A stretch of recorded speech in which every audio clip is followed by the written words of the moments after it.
Hello and welcome to the podcast. I am your host Donna. Join me as we deep dive into real and raw conversations about love, life, money and business.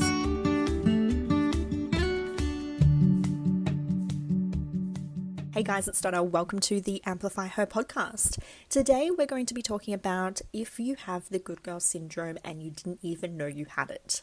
I'm going to go into what that is, but first of all, I'm going to go into why it's important to understand this and, to kind of know whether this is you or not. So one of the things that kind of brought this, to my attention, I guess, more recently is I'd done a bit of a review of my business. And one of the things that I'd noticed when I was doing that is a lot of the women that I attract have the good girl syndrome going on. But the funny thing is that you wouldn't actually know it, and they probably wouldn't language it like this, because the reality of it is that they consider themselves as strong, independent, I'm going to go do this thing, I have a goal, I'm going to go make that goal happen. Like they really are driven, ambitious, successful women, right? But at the same time, underneath all of that is this person that doesn't necessarily back themselves. So what I mean by this is they might have relationships where they're not speaking up in their relationship in the way that they could, or if they are speaking up in their relationship, it's like they feel like they have to yell at their partner to be heard because nothing else feels like it's getting through. Or they'll have a group of friends, right? And it always kind of feels like that the conversation goes back to that friend, and they could be talking about a story about themselves, but then that friend always makes it about them. And so they kind of go, you know what, let's just let her have the floor. It's not a big deal, blah, blah, blah. Actually, it is a big fucking deal.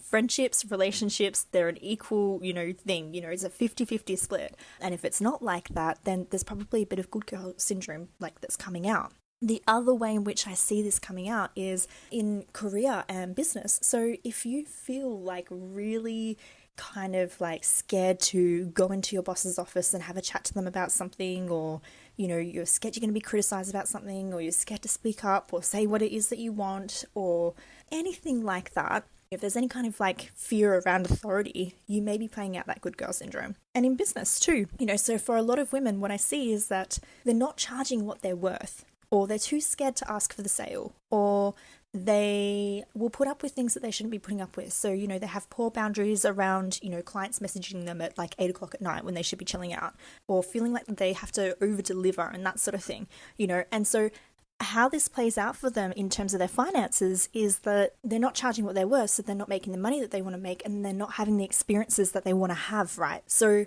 there's all of this stuff that is all tied into just this good girl syndrome that they don't even realize that they're playing out. And the reason why we're playing this out is because it's like socially acceptable. Society accepts the good girl. Society accepts the person who's not going to be a bitch and who cares for other people, right? What I'm saying here is not necessarily to go and be a bitch or anything like that. But what I am saying is that there's this beautiful balance between being a nice, caring, compassionate person and actually standing your ground and recognizing when you do deserve better and setting those boundaries lovingly. One of the things that I think that I teach women the most is how you can still assert a boundary, but at the same time still be a beautiful feminine energy about it who gets the respect of the people around her. So let's dive into this a little bit more. I want to kind of go through, and this will kind of help you to figure out whether you have been putting on this good girl syndrome. So these are some of the things to look out for, guys. Do you worry about offending or bothering people?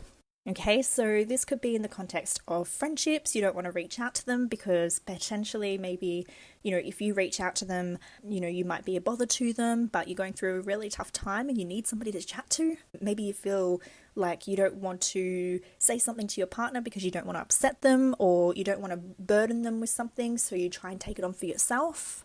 Maybe it might be that you don't want to say something to a client.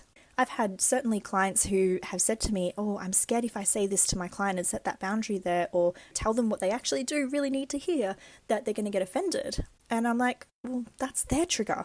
If they get triggered by that, then that's something that you get to work through with them. You're not responsible for their triggers. And if anybody's triggered about anything, what I mean by triggered is like you have some sort of emotional reaction.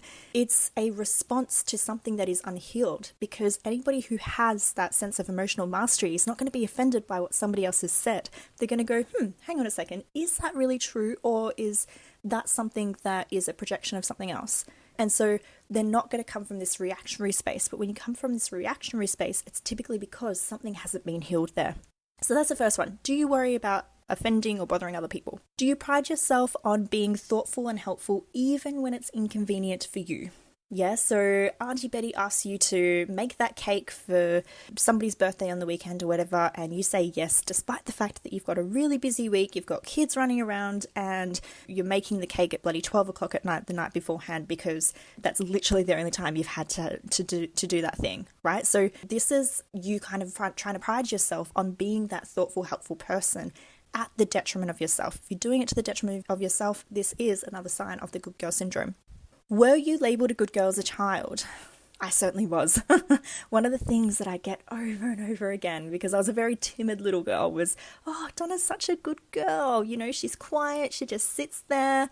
You know, she doesn't make a nuisance of herself. I remember hearing that time and time again, except for when it came to eating at the dinner table, because I'd take like 10 hours to eat something. But I used to get that feedback all the time. So it was reinforced that this is a good thing. This is what I should continue to do. Except as an adult, what it resulted in was toxic relationships, attracting narcissistic personalities, you know, both in friendships and relationships. It attracted bullying at work. It meant that it took a little bit longer for me to get my business off the ground. All of those things because I was so busy trying to be the good girl that I'd been labelled. If you're noticing that, this is probably the good girl syndrome coming out. Are you a perfectionist or an overachiever? If you are either of those things, again, good girl syndrome. Are you afraid to ask for what you want or deserve? I think I've kind of already covered that already.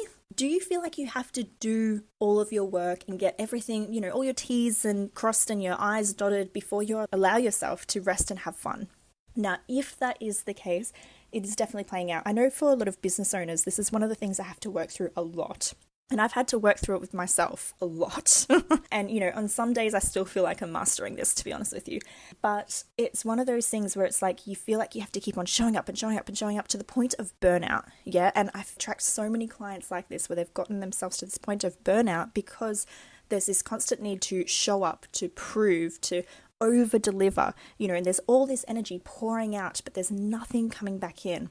And so it's really, really important to understand how to switch off so that you can actually give more. We kind of have to take, it feels counterintuitive, but we kind of have to take a step back to take 5 steps forward and be able to give more to other people. And the way that you do this is in those quiet moments or in those moments where you go and get playful. One of the things my partner and I love to do is we love to go to escape rooms and have a bit of fun, have a bit of that childlike inner child playfulness come out, because that allows us to give more during the week. Do you have trouble speaking up for yourself and asking for what you want? So again, you know, not having that voice and not feeling like you can express your needs is a huge one for good girl syndrome, guys. It's really important that you can express what it is that you need, you know, and this shows up in relationships, friendships, career, all of those sorts of things in so many different ways. Like, for example, in relationships, it might be that you want more of an equal relationship with your partner, but you're too afraid to ask for that thing. And what I find so often speaking to women is that we kind of get to this space where it becomes volcanic. So it's like we sit there and we suppress it, or we've asked and nobody's taken us seriously because we always let it go before. And so all of a sudden there's this volcanic explosion that you have. And then when you explode, people look at you like, holy shit, where did that come from? You know, that's not like you. So again, this is something that you need to be aware of. You know, if you find that you kind of have that, I'm going to, you know, not say anything, I'm going to let it go, and then you find yourself getting volcanic, this may be an example of good girl syndrome coming out. Are you a people pleaser who's uncomfortable with conflict and disappointing others or hurting other people's feelings? Again, if you're not saying something because you're scared of how it's going to hurt somebody else's feelings, even though you feel really passionate about this thing or you feel like something is really wrong there, again, this could be more people pleaser playing out. If you crave predictability and you get anxious when things change at the last moment, again, this can be another sign of that. And the last one here is overly responsible, which I think I've kind of already covered, you know, so needing to make sure that you've taken care of all of hubby's duties and you've taken care of all the kids and you've taken care of all of your clients and over-delivered, you know, over above and all the rest of it because you feel like you have to be that person for them. I can't tell you how many times I have to coach women through this, especially when it comes to business, because they think that they have to, you know, I have to be responsible for my client getting the results, as opposed to, again, it's a 50-50 relationship. You show up for your client, but at the same time, they need to show up for themselves. And if they're not willing to show up for themselves, there's not much you can do about it. Yeah, like I have some clients who go through my programs and they have the most fucking amazing results. You know, they transform from like into beautiful butterflies from caterpillars, right? And then I have other clients who just mosey on through and they decide to still stay the caterpillar. And there's nothing I can do about that. I've given the same information to both people. It's just that one of those people has taken that information and they've run with it, you know, whereas the other one has kind of gone, no, not ready yet. And there is a level of responsibility that is not on you. It is on them to take personal responsibility for themselves. Right? So if you feel like you're being overly responsible, whether it be in your business, at work, with your family, this could be another sign of it. If this isn't dealt with, what this ends up in is it ends up in burnout. It ends up in resentment. It ends up in physical illness because you're never really voicing what it is that you want to say and you're always pushing it down. You're always putting others before yourself, you know, so it can end up in physical illness because there's only so much that your spiritual body can take when you keep suppressing things and you keep that energy inside of you, that it comes out in a physical form. So what I mean by that, for example, is a lot of the women that I coach really struggle to get to anger or know how to express what a healthy anger is. So if you think about the energy of anger is really intense, right? And so if that anger isn't expressed, that intense energy stays trapped within your body. Now, if you continue to do that over a number of years, what ends up happening is you end up finding that shows up as a physical disease. So this is what I mean by that it comes out physically. It's really, really important, guys. It ends up in, you know, it teaches your kids that this is the way that it's okay to behave when you know it's not. It means that you miss out on, you know, potential opportunities when it comes to work or business. It means that you end up in a relationship that you're not happy in. There's so many different impacts to this if it's not solved, as opposed to if you find a way to work through this, then what you get to experience is healthy relationships, friendships that are equal, relationships where you are both partners. You know, it's you and your partner against the world. Whoa, I'm getting really excited here and throwing stuff all over my desk. It has such a flow-on effect. You know, it teaches your kids to have a really healthy level of self-esteem if you can be the display of that because they're always watching you.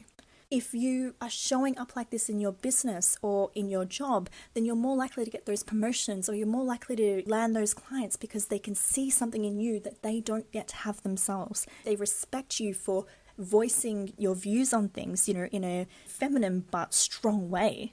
Yeah, so there's so much to this, guys, you know, if you can really learn to work through this.